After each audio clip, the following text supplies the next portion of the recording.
মালদা জেলা প্রশাসনের উদ্যোগে এবং জেলা উপভোক্তা বিষয়ক ও ন্যায্য বাণিজ্য অনুশীলন অধিকার দপ্তরের ব্যবস্থাপনায় পালিত হল জাতীয় উপভোক্তা দিবস 2023।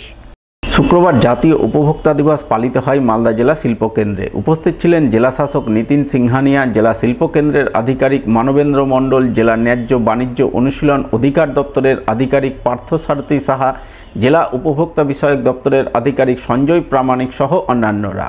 উল্লেখ্য, আগামী 24শে ডিসেম্বর জাতীয় উপভোক্তা দিবস। তার প্রাক্কালে শুক্রবার মালদায় এই দিবস পালন করা হয়। ভারতবর্ষে উপভোক্তা সুরক্ষা সম্পর্কিত যে আন্দোলন, সেই আন্দোলনের একটি বিরাট পদক্ষেপ কনজিউমার প্রোটেকশন অ্যাক্ট বা উপভোক্তা সুরক্ষা আইন 1986। আজ আমরা সেই দিনটি উদযাপন করছি। কনজিউমার প্রোটেকশন অ্যাক্টের 2019 অনুযায়ী যে ই-কমার্স এবং ডিজিটাল ট্রেডের সম্পর্কিত রুল শুরু হয়েছে, সেই অনুযায়ী আমরা আজকে তাদের জানাবো ই-কমার্স বা ডিজিটাল ট্রেডের ক্ষেত্রে কিভাবে কি করতে হবে, কি করতে হবে না, কিভাবে তাদের নিজেদের সিকিউরিটি নিজেরা মেনটেন করবে, কিভাবে অনলাইন তারা ট্রানজ্যাকশন করবে, ই-কমার্সের ক্ষেত্রে কিভাবে তারা সাবধানতা অবলম্বন করবে, এই সব আমরা তাদের কাছে তুলে ধরব। জাতীয় উপভোক্তা দিবস 2023-এর অঙ্গ হিসাবে বিভিন্ন স্কুলের ছাত্রছাত্রীদের নিয়ে আয়োজিত স্লোগান রাইটিং, পোস্টার ড্রয়িং, প্রবন্ধ রচনা প্রতিযোগিতায় প্রথম, দ্বিতীয় ও তৃতীয় স্থানাধিকারীদের পুরস্কৃত করা হয়। পুরস্কার প্রদান পর্ব শেষে এক কর্মশালা শুরু হয়। কর্মশালায় ছাত্রছাত্রী সহ সাধারণ উপভোক্তাদের ন্যায্য পরিমাপ সম্পর্কিত বিষয়ে সচেতন করা হয়।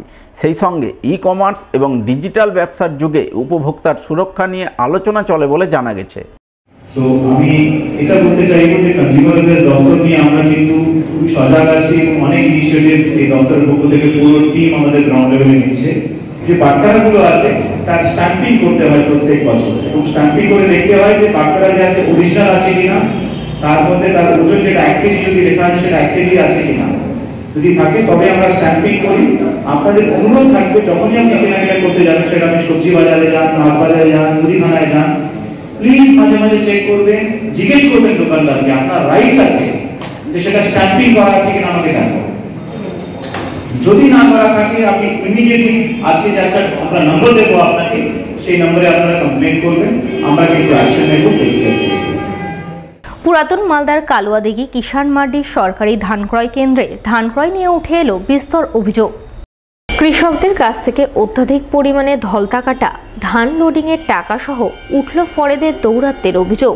আর এই অভিযোগ তুলে শুক্রবার মিল মালিক সহ প্রশাসনিক যোগসাজশের অভিযোগ তুলে একরাশ ক্ষোভ উগড়ে দিলেন ধান বিক্রি করতে আসা কৃষকরা। এখানে হয়েছে কি ধানের ধলতা বেশি নিচ্ছে এরা। আচ্ছা, আর কি ধানের ময়েশ্চারাইজার মেশিন আনেনি বলে ময়েশ্চারাইজার কাটছে, আন্দাজে কেটে যাচ্ছে।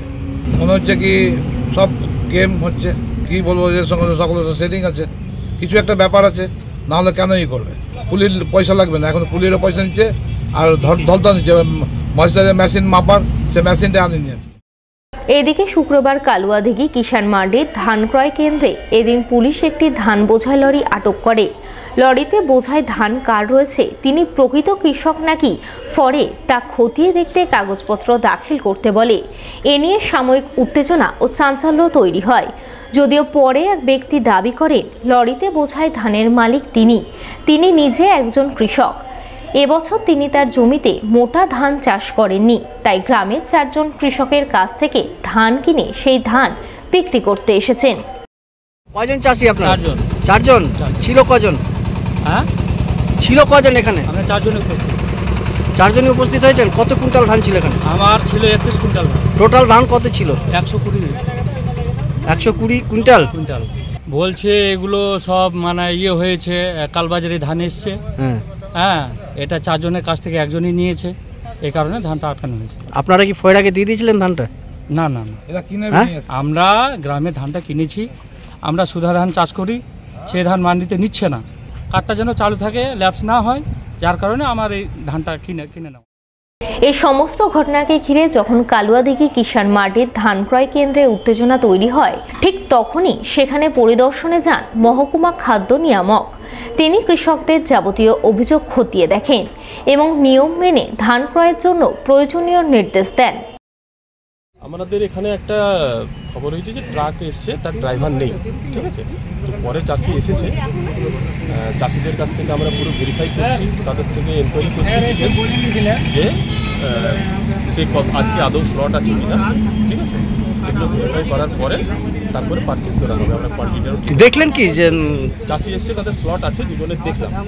কয়জনের ধান আছে ওখানে? ওখানে 4 জনের আছে, আরও আমরা ডিটেলস ভেরিফাই করে নিচ্ছি।